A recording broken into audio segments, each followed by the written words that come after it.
నీకిచ్చిందే 3 ఏళ్ళు నీ సుట్టంతా పాగోళ్ళు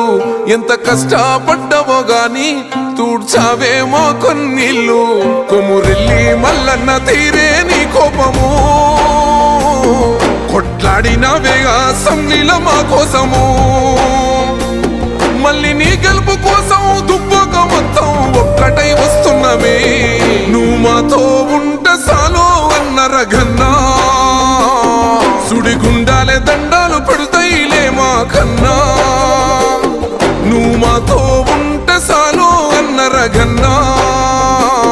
నిన్ను మించి నోడే లేడే దుబ్బాక కన్నా